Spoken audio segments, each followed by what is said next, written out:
So we back. After my 9 week absence, first of all, welcome, to the Final Seconds podcast. Today, first off, I want to apologize for my huge absence. I got grounded and then I procrastinated and got off my grind. But I'm back now. I'm gonna upload again. But let's get to some topics at hand. Today we're talking about everything from week 13. Christian McCaffrey's injury. A lot of changes happened since the last time I recorded, so we'll talk about that. I wanted to take a deeper dive with the college football playoffs coming out. I wanted to get my opinion out on what I think about NIL with with signing day being like those last few couple days or so. So everything coming right up right after this.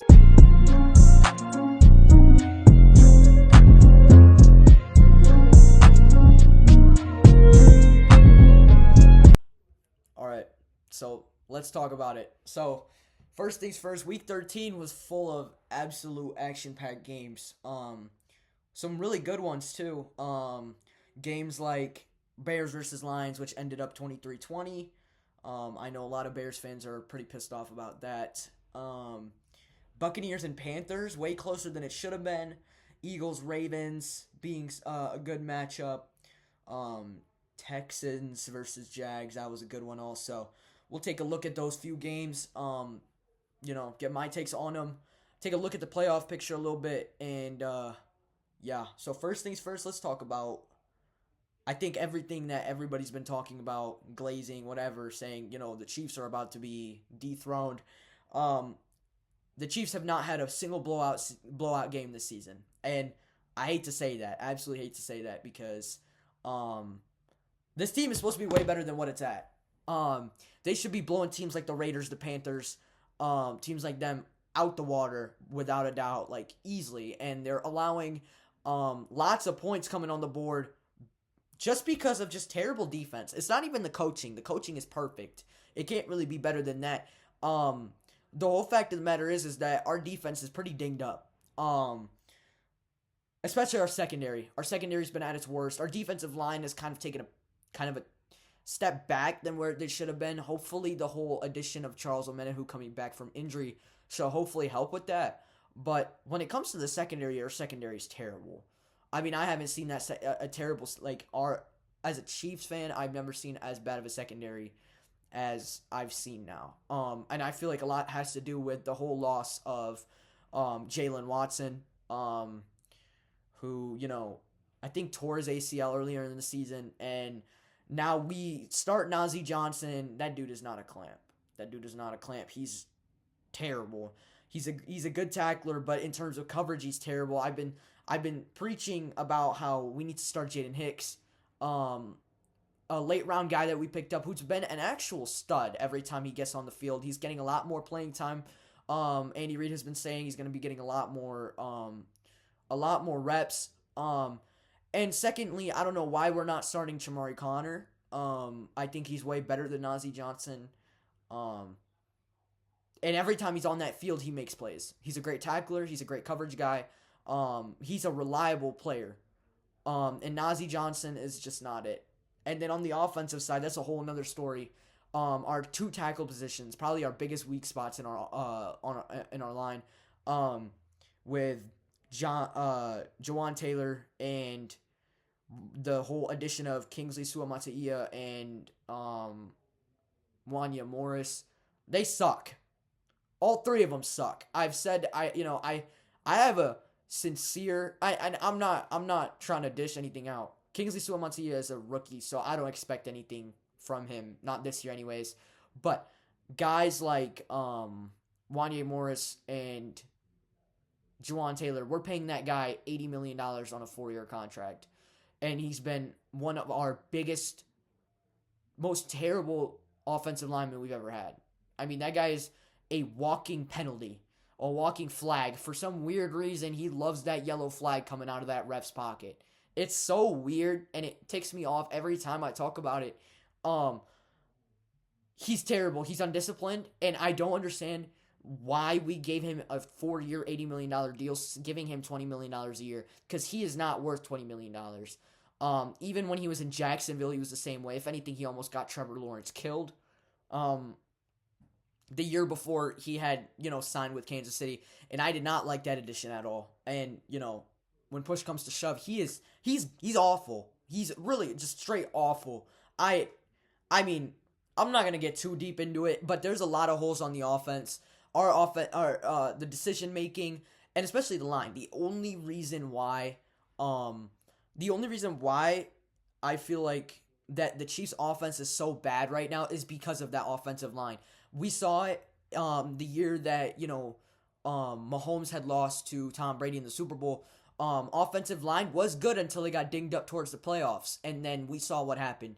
Guys like Shaq Barrett, Vita Vea, Levante David were feasting on our offensive line because we didn't even have a star player in. So when push comes to shove, if he can't get the ball out in time, considering we don't have a guy like Tyreek, Travis Kelce isn't in his prime anymore. They have to think more outside of the box now. The whole aspect of it,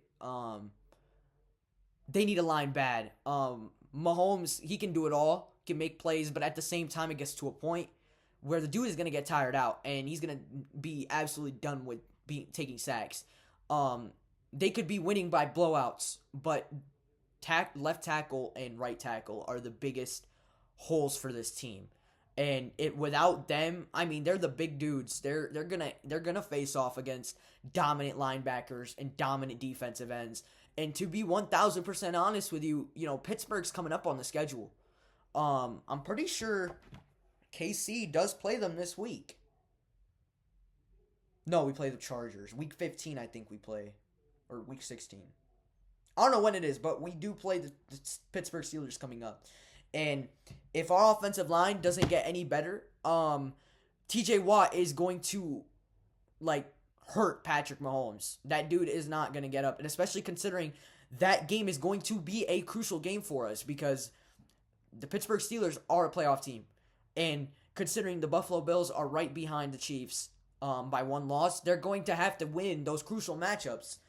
They got the Chargers, Browns, Texans, and Pittsburgh Steelers coming up these next few weeks. Browns should be a breeze. I really hope. I hope Myles Garrett doesn't tear through our line. But Pittsburgh's got a good line. Chargers have a semi-decent line. We're Texans too. The fact of the matter is we're playing dominant defensive lines coming up. And those games are going to be must-win games for us to maintain that 1 seed. So with that being said, I think the whole addition of adding DJ Humphries was great. He wasn't too good in Arizona. He kind of got washed.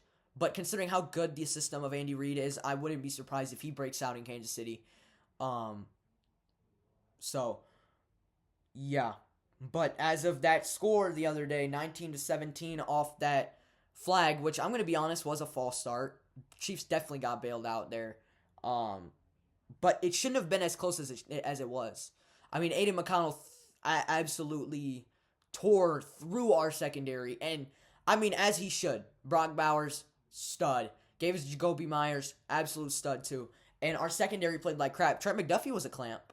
He was definitely a clamp. But that second corner position is our biggest hole. And I really, really, really, really, really hope that somehow, some way, the Chiefs somehow get their hands on a good corner in the draft, in this upcoming draft. I'm pretty sure Benjamin Morrison out of Notre Dame, he was a stud too. He got injured over this past season, so his draft stock did fall. But Benjamin Morrison would be a great player for the Kansas City Chiefs.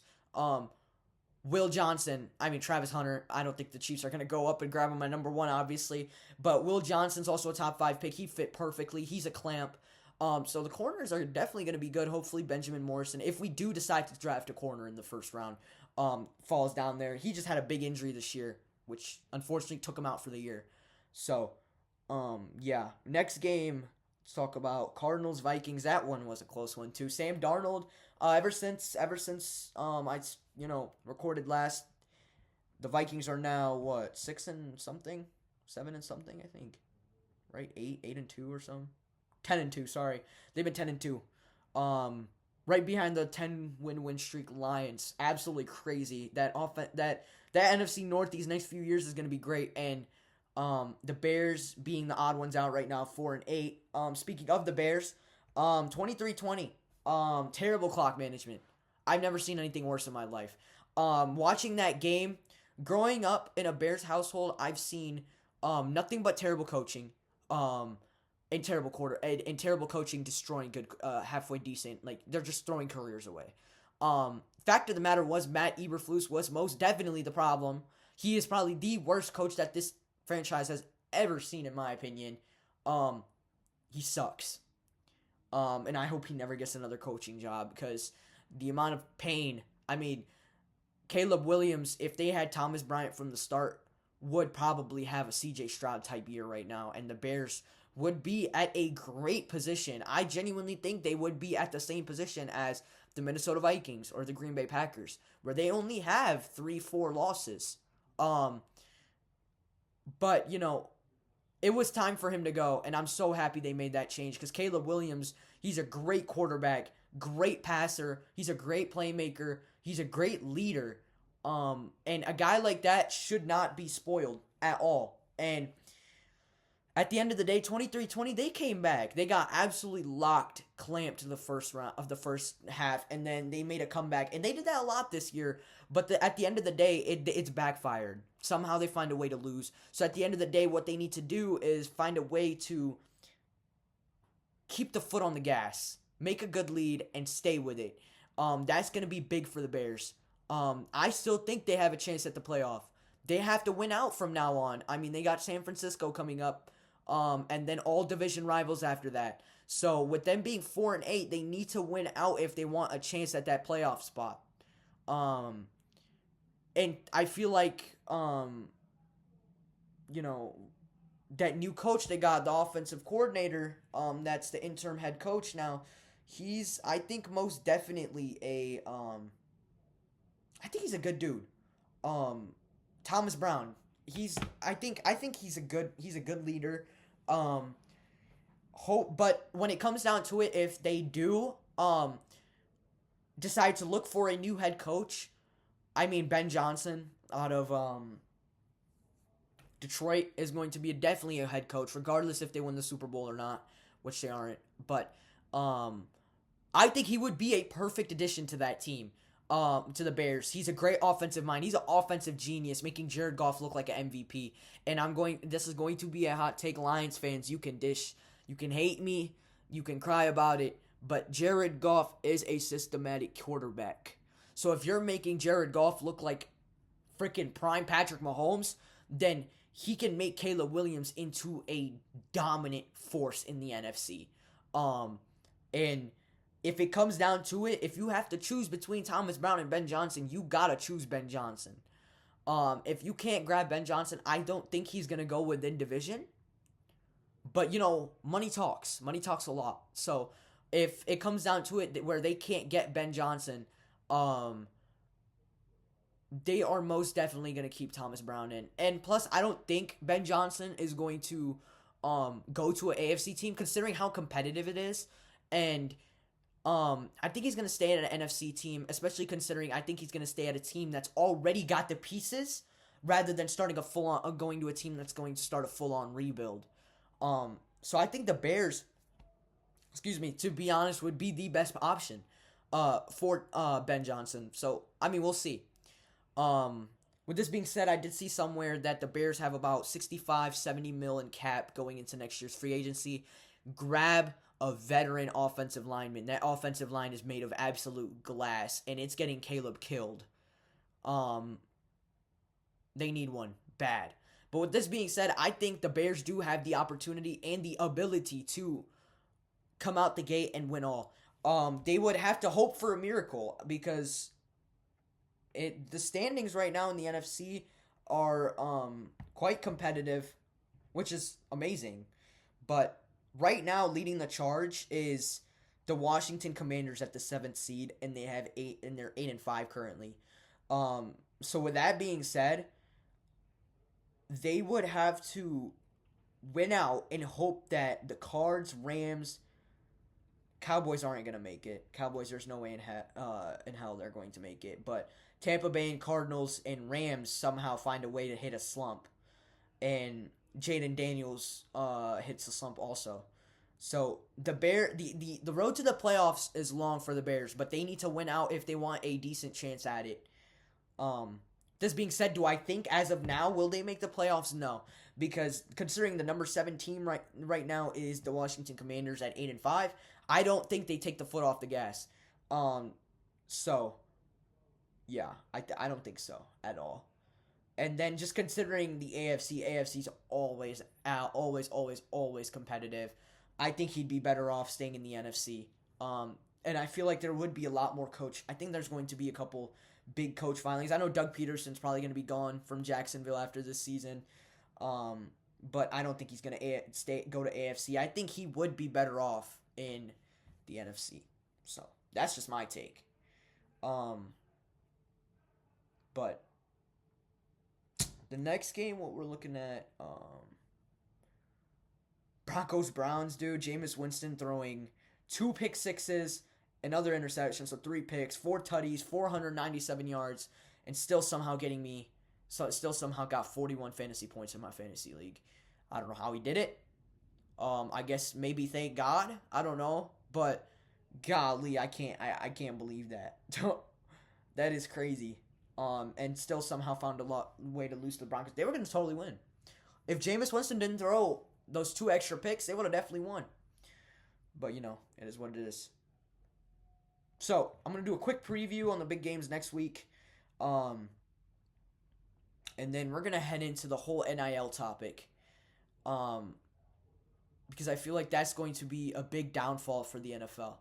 So, first things first, let's talk big division rival matchup between the Lions and the Packers. I got the Lions winning this one.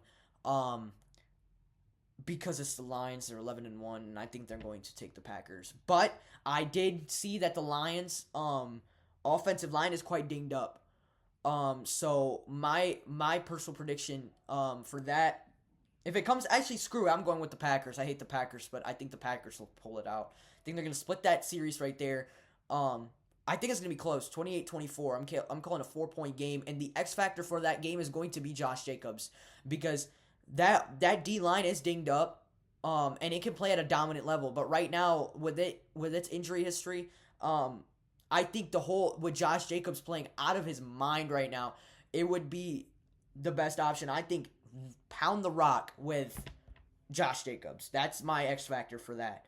Pittsburgh is going to demolish the Browns. We don't need to talk about that. Same with the Vikings and Falcons. Kirk Cousins is washed. Put in freaking Michael Penix. I think he's got I've been saying this forever. Michael Penix for the Falcons, if they give him a chance, I think he could be their next Michael Vick type quarterback. I mean, he plays just like him. The dude is left-handed. He's got a hell of an arm. I mean, a monster arm. And he's got hell of a lot of speed. He's got the ability to become a freaking phenom. Hopefully he doesn't get in legal troubles like Mike Vick did. But Penix, I wouldn't sleep on him, and they should start him now. If the Falcons lose one more game, they might as well call it quits, and I say start Penix. Because I think Penix has the ability to be one of the best quarterbacks out of last year's draft class. Anyways, then we got Chiefs versus Chargers, Sunday night primetime game. Big playoff matchup. Chargers, man. Considering they have little to nothing at wide receiver, they're 8-4, and that's that Jim Harbaugh effect. I mean, if they get a dominant wide receiver, like a big dude, a guy that'll just straight not get injured, plays healthy and is good, like a Keenan Allen type player, but more healthy and more speedy, which they're kind of seeing in Ladd McConkey, but he's not a guy that you could really give 50-50 balls for. They have the ability to not only dethrone the Kansas City Chiefs, but also make a Super Bowl run. If Jim Harbaugh was on that team 3-4 years ago, where Brandon Staley had a somewhat prime Khalil Mack, a prime Joey Bosa, Derwin James had the best season, kind of thing, without those injuries about 4 years ago, where they still decided to suck, that team would have bet. I betting you right now. I honestly think they could have won a Super Bowl within these last few years. So this is gonna be a good one. I'm gonna say Chiefs. By a close match. It's gonna be one score game, 21-20. Um, and then Bears playing the 49ers. Last time San Francisco played Chicago, Justin Fields had a slip and slide, and they played one hell of a game. I'm going to give it to the Bears here. I think they're done losing. They're out for blood. They're sick and tired of losing. I know the locker room is pissed because I was hearing that they were having some big arguments with old coach Matt Eberflus. So I think they're out for blood, and they're going to play for something now. I'm thinking blowout. I'm going to say 26-10. I think that's what's going to happen. As long as that offensive line holds up nicely, they should score 26 points because a dinged up offense for the 49ers, yeah. Definitely. And then any other big games for that week? Not really. Doesn't look like it. Other than Bills-Rams. Bills-Rams is a good one. I got the Bills. I mean, they're just firing on all cylinders. I'm giving a blowout. I'm going to say 35-24 Bills. When it comes down to it, the Bills can't be stopped. And I think this year might be their year to try to make a Super Bowl push. Now, they beat the Chiefs. They're that one team that's going to dethrone them in the playoffs if it's going to be one team. It's most definitely going to be them. It's either going to be them or Pittsburgh that can dethrone the Chiefs out of the playoffs. But you know how it goes. Josh Allen beats the Chiefs in the regular season. They beat them in the playoffs. So at the end of the day, it's all about making those adjustments. But my dark horse underdog team for the playoffs is going to be the Pittsburgh Steelers. Russell Wilson throwing out of his freaking mind, dude. And considering how terrible our secondary is, I would not be surprised if that dude throws 400 yards and 3 touchdowns on our heads. But that's for a later conversation. I'm going to say, yeah, Bills 35-10 for sure. So, with the college football playoffs approaching, top 25 being released and stuff like that, Notre Dame, I'm a big Notre Dame fan. Go Irish, I got a sign right there. And back there, I got a signed Joe Montana picture up there too. So I love Notre Dame. They're looking great. If they didn't lose to NIU, I genuinely think they would be a top 2 team. I think they would go second place. Now, do I think they would win or go to a national championship? No, I don't think so. Just because of the fact that looking at the game, they're an explosive offense. But the thing is, I've noticed Riley Leonard, I don't know who he reminds me of. He reminds me a little bit of a Justin Herbert, but more of a scrambler rather than a deep arm guy. He's kind of inaccurate, makes the wrong decisions sometimes. And I feel like ultimately, if he plays a team like that's experienced, like in the playoffs, I think that's going to be his biggest downfall. But right now, the rankings look. Oh shoot, clicked the wrong thing there. So right now, Oregon number 1, Texas number 2. I think Texas are frauds. I think Texas should not be number 2. Penn State being number 3 and Notre Dame being number 4. Considering, I really do not think right now that I genuinely don't think that Penn State should be as high as what they're at.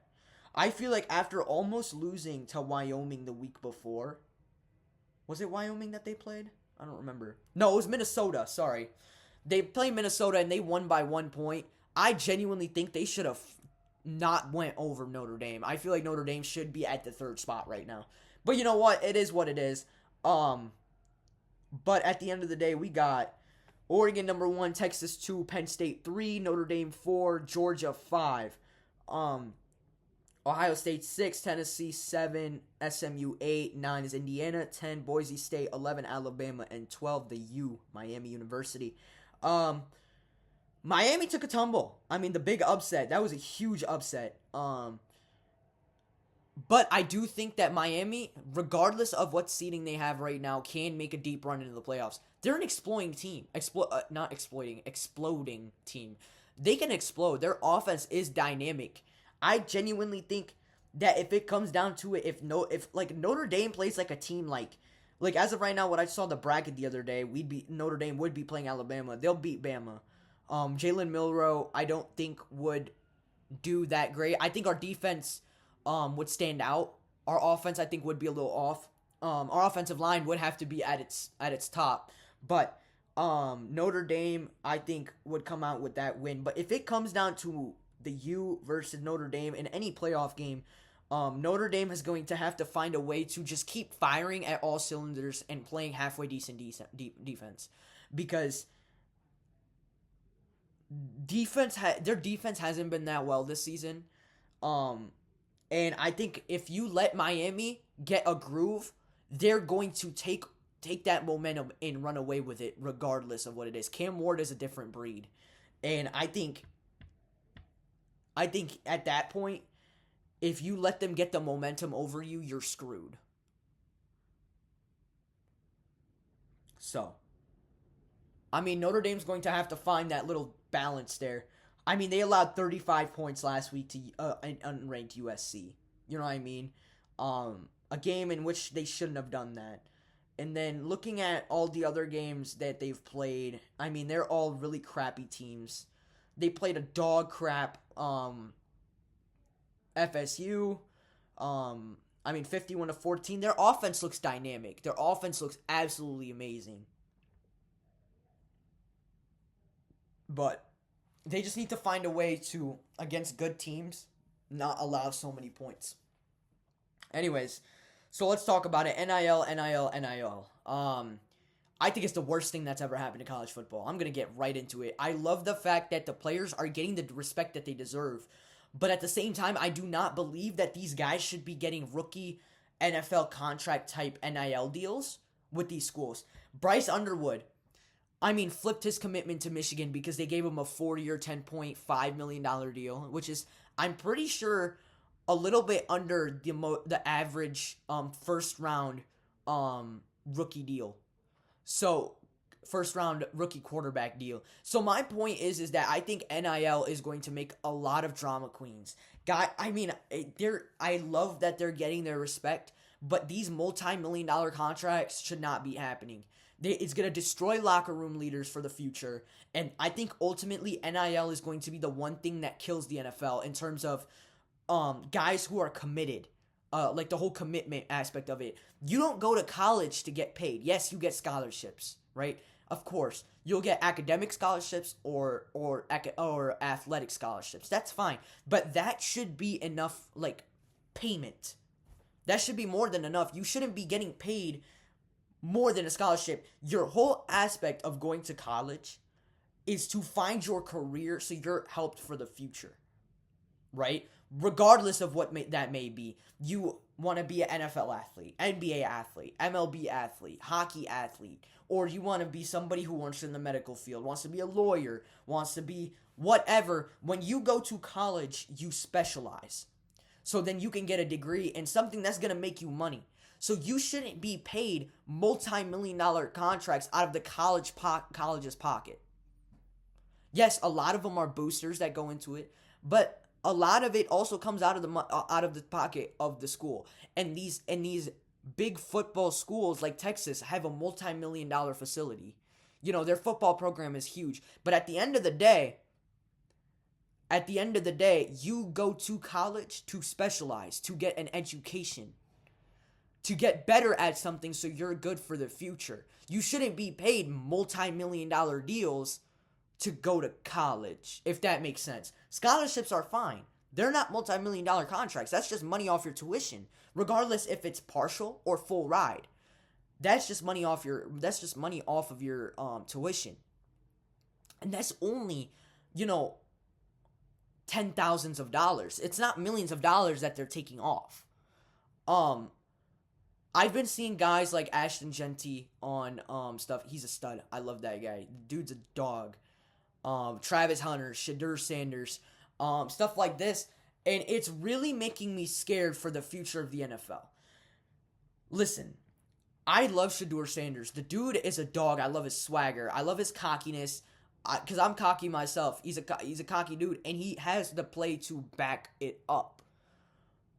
But considering he's cocky in college and saying that, Dion is getting in the middle of saying, oh, I don't want my son to go here. He's a top 5 pick. You can't choose where he wants to go. And I know these last couple years we've seen more the rise of more players saying, I don't want to go to this team.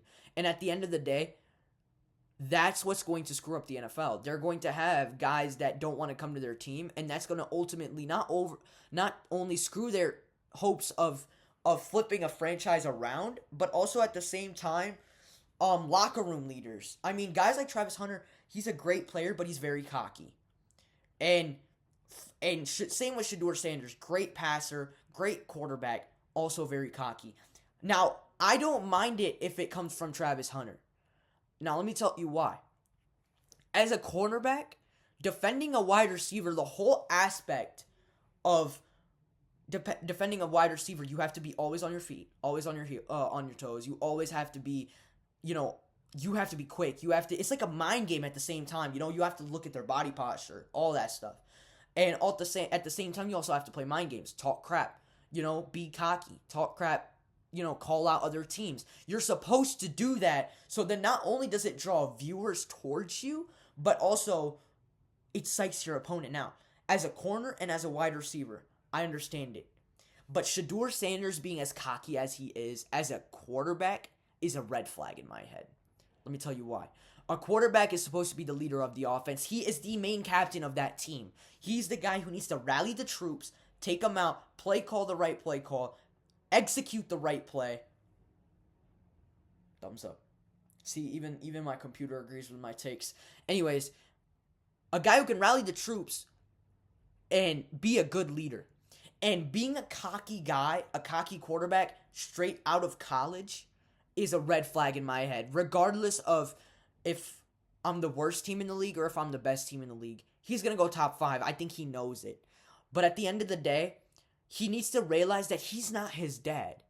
His dad is arguably one of the greatest cornerbacks, the greatest DBs to ever play the game of football. So he has a reason to be cocky. He has a reason to be calling all these teams out in press conferences because he's proved it. He's proved that he's that guy. He played baseball, for God's sake, in between seasons to keep himself conditioned. This guy was a multi-sport professional athlete. He's well proved himself. Shedeur Sanders hasn't. He's just, in my head, he's not Shedeur Sanders. He's Deion Sanders' son. Let that sink in for a moment. I'm not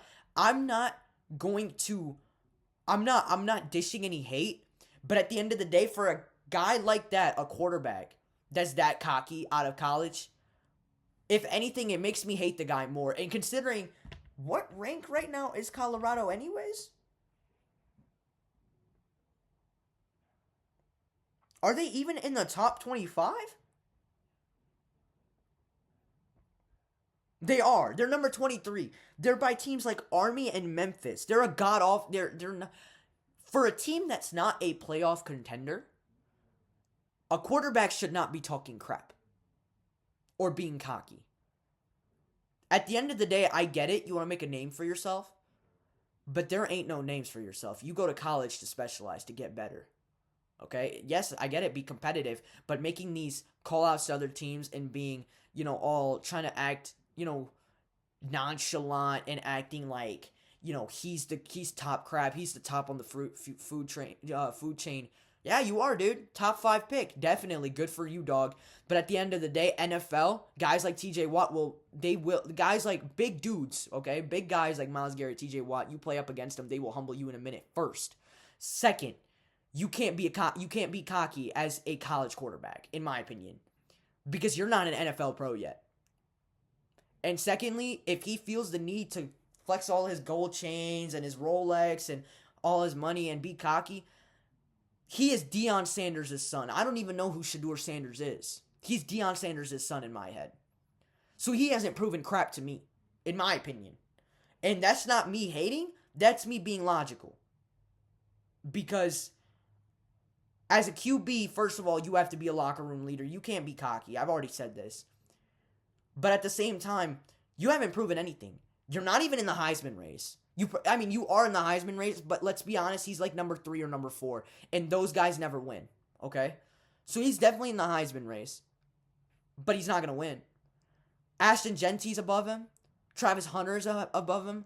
Travis Hunter, let's be honest, is going to be the unanimous Heisman winner.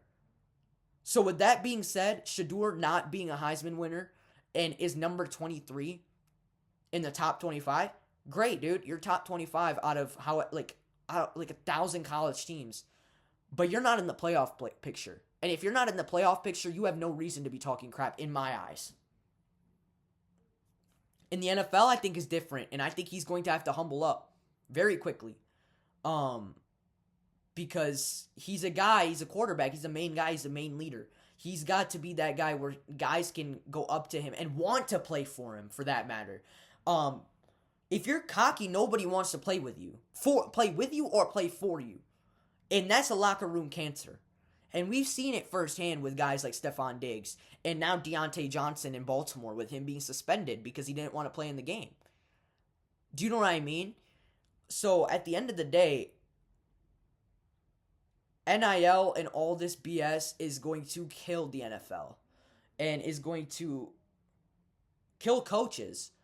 And I feel like the NFL is not only the NFL but college football itself. Yeah, it's going to still be exciting because, college football is always more exciting than the NFL because, it's not pro football, but at the same time they have more explosive plays, playbooks a lot smaller, stuff like that. But at the end of the day, if you, the main thing in your head for any player in college should be, I want to make it to the NFL and win Super Bowls in the NFL, not make a rookie deal in NCAA, in the NCAA, in college, and then go to the NFL and be cocky. You know what I mean? It's just going to create a lot of cancers, and I think there needs to be more regulation on NIL, in my personal opinion. But some big commitments that I saw today. Deuce Knight, quarterback, flipped from Notre Dame, officially signed with Auburn. Was very mad about that. Really wanted him to come to Notre Dame. Dude's a dog, 5-star QB, one of the top in his class this year. It is what it is. I do know that Notre Dame did grab a 5-star offensive lineman, which is good. And all I gotta say is I know some people in class of 2026. They go to my school, getting big D1 offers right now. Class of 2026 is going to be even more exciting. So, as for that, I'm going to call it an episode. I really, first off, I really want to apologize for my 9-week absence once again. I got grounded for a little while, got my grades back up, and then I just really procrastinated. I was like, oh, shoot. I got out of the routine. So, I will be uploading more often. Editing is a lot of work, so that's why, I didn't want to do it. But, yeah, appreciate y'all tuning in, and when y'all see this, right now it's 11:02 at night. When y'all see this, it's probably going to be 10 a.m. in the morning. So, thanks for watching. Hope y'all stick around for the next pod, and, you will see some more college football stuff and NBA stuff coming up in the next few episodes, so, yeah, I'm going to call it an episode. Everybody stay cool, stay safe. I know it's snowy in some places right now. Stay warm and get ready for the holiday season. And I will see y'all on the next episode. Peace out.